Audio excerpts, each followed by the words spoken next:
Hi and welcome to Jessie James Beads. Today we are super vintage with the Palm Springs Magical Mystery Bead Box from March 2026. Let's head down to the board and I'll show you the contents of this box and then we'll design something together. Let's take a look at what's in the box.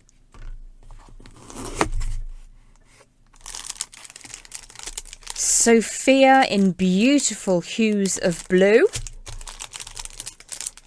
Betty in fresh spring florals. Rita in hot pinks and beautiful delicate pinks too. Love those frosted beads.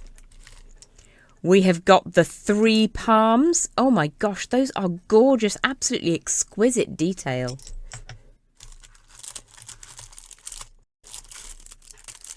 Palm Springs, a beautiful collection of Heshi style beads.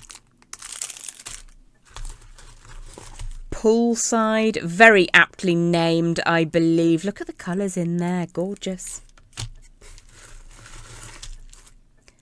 We have Sonoran Desert.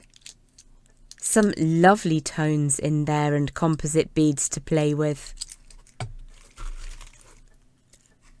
Hollywood Classic, what a fancy starburst diamond cut style chain. Pink Cadillac, that is beautiful chain with white enamel on gold.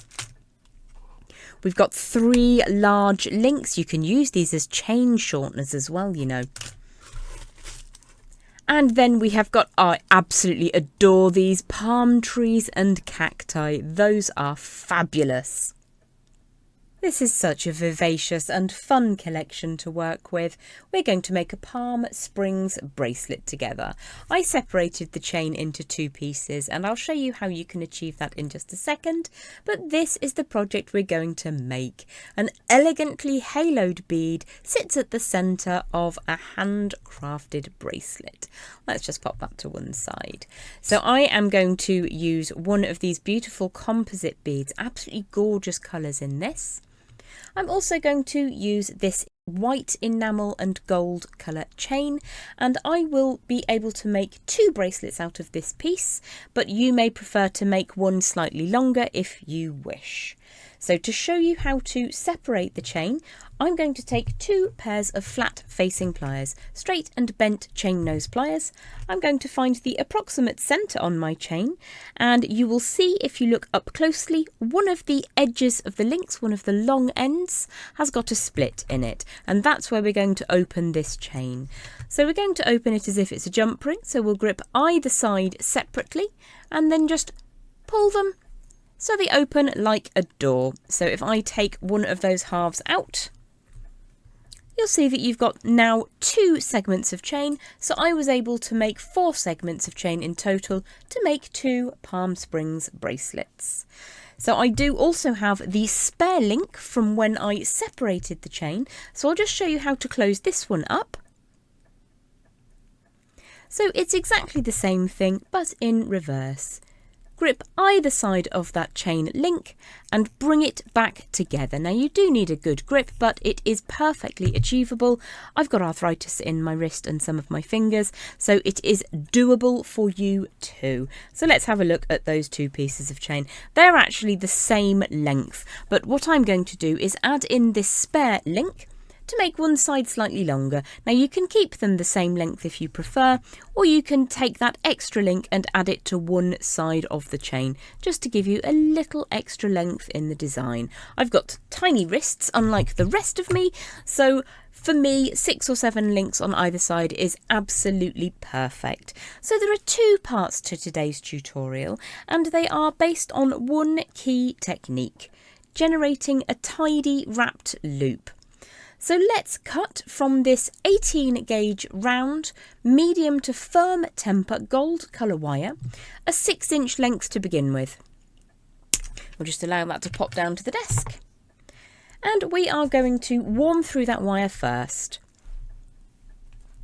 Run that between thumb and forefinger and you'll find that the wire is just a little more fluid. Let's add our bead into position first of all. And then around about 1¼ inches from the end, we're going to turn a right angle bend like so. For this, I'm going to use my memory wire finishing pliers, but you could equally use your multi-step bail makers or traditional round nose pliers. Because this chain is quite chunky, I'm going to use the larger pin on my memory wire finishing pliers. This is a 4mm pin. I'm going to generate a round form on the end of that wire, and I'll do that in 2 stages. So there's the first stage, bring that wire around, there's the second stage. Now before we completely wrap that up, we're going to add in one of the pieces of chain. This is, as I said, an 18 gauge wire, so it's not going to slide easily through the gap in the pieces of chain if you end up with one of the open ends of the links at this position. Everything's going to be absolutely fine. So you don't have to add your bead on at this stage, but I did just want you to be aware of how we were going to progress this design. I'm going to grip across that link and draw the tail of wire around. Now I'm looking to get 2 turns of wire on this end. If you struggle with grip strength, you may prefer to use a second set of pliers. If you are going to use a second set of pliers, you will need to grip over one end of the loop, like so, without squishing the chain, without squishing the wire. And then we're just going to bring that tail all the way around until you've got those 2 wraps. Let's make sure we're using the correct side of our flush cutters to bring this wire to an end as close as we can to that core. The only reason my finger goes close is to stop the wire pinging into the camera. You need to be careful of your fingertips. So let's just make sure that that sticky uppy bit doesn't stick up at all. You can smooth that around and make it nice and flat. So what we're going to do in this part of the design is bring the 2 halves of the chain together. What we will need to do is grip across that core wire as it comes out of the centre of the bead. Push that over to one side. Now I've estimated a similar gap to that which is taken up by those 2½ twists of wire. I'm going to bring in my round form again. So again, I'm using the 4mm pin on my memory wire finishing pliers. You could use round nose pliers or your bail makers as you prefer. So once you've got that round form, we're going to add in our second half of the chain, allow that to slide down into position, and then wrap all the way around. Let's grip across that round form again and rotate the wire around the core. That's 1, that's 2, and that's 3 wraps. If that comes a little bit loose, as you can see there's a small gap here, you can just pinch that until it comes together. So just pinch either end of that little spring effect and you'll be able to tighten up that wrap really neatly. Now in order to add the little halo onto the design, what we're going to do is to run again the wire between thumb and forefinger to make sure that that wire is nice and fluid and warm.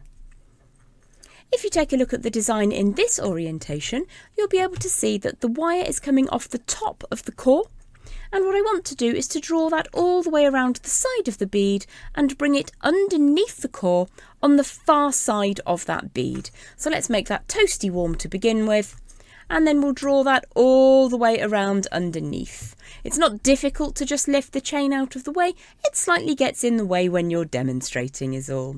So what I'm going to do is to hold the bead in position, bring that little halo of wire all the way around, and then wrap on the far side of that bead. So I'm going to go for 2½ wraps, or until I feel that that looks neat and tidy. I might actually take that a little bit further over the top.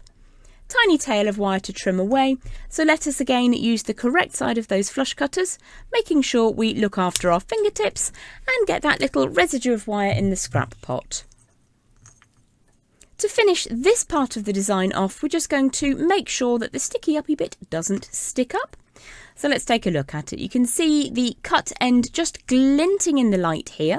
So what we're going to do is to very gently compress that down so that it smooths around the core of the wire, not sticking up anymore, really neat and tidy. And you've got that beautiful halo detail on the bead, which really catches in the light, but your bead is still mobile if you're the sort of person that likes to fidget with jewellery. In order to finish off our palm springs bracelet, I'm going to custom make a clasp for the other end of the chain pieces. So let's just warm that wire through, and again we're working with 18 gauge round, gold colour, medium to firm temper wire. Once that's nice and smooth and warm, I'm going to come around about 1.25 inches from one end, pop on a right angle bend, and then I'm going to use again the 4mm side of my memory wire finishing pliers. You could use your round nose pliers or your bail makers. So let's just make that round form. And then we're going to slide in to one end of the chain. I did actually take that extra link off, so there's now 7 links on either side, so it is again equal. We're going to grip across the round form and then rotate 2 or 3 times around that core wire. If you do need to extend the size of the bracelet slightly because it's a little bit short for you, you can add a little more wire, come around about 1.5 inches to 2 inches from the end before adding that right angle bend, and then you'll be able to make this bar slightly longer and in that way extend the size of the bracelet. Let's just give that a teeny tiny squish, and then we're going to trim the end away and pop the little bit of the end into the scrap pot.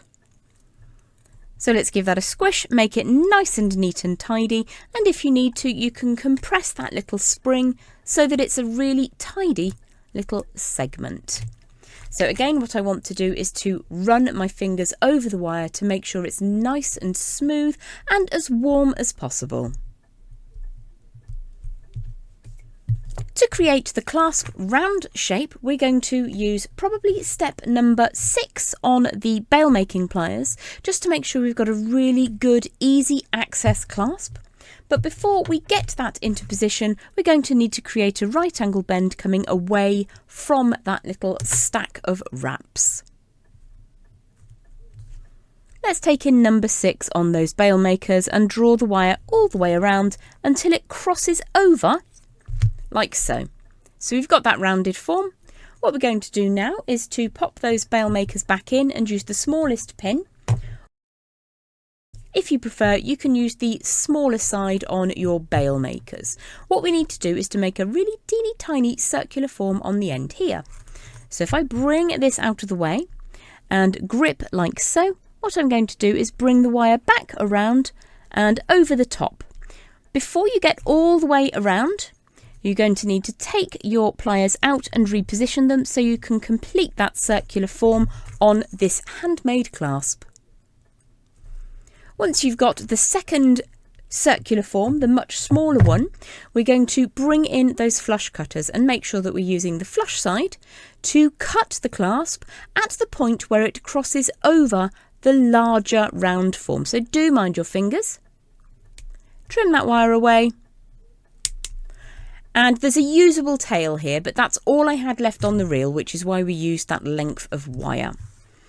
So before you start wearing this, we need to make sure that everything sits nice and flat. So just take a second to make sure that the cut end of wire meets the larger rounded form, and then give it all a bit of a squeeze. You may need to take a second just to make sure that everything is completely flat. If you have a hammer and block, you can absolutely hammer a design like this to ensure that it is nice and strong in wear.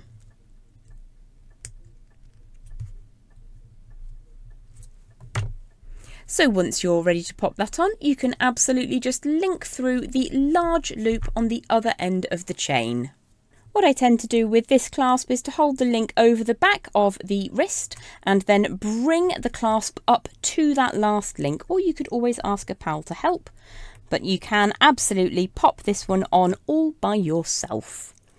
I really like jewellery that has a certain element of mobility, and you can definitely still spin that bead within its lovely little halo, and I really love these Jessie James beads enamel chains. Such a glorious colourway to have that white and gold. Definitely very vintage Palm Springs, which is the March 2026 Magical Mystery Bead Box from Jessie James Beads. I hope you've enjoyed today's tutorial. Thanks so much for watching. Bye bye.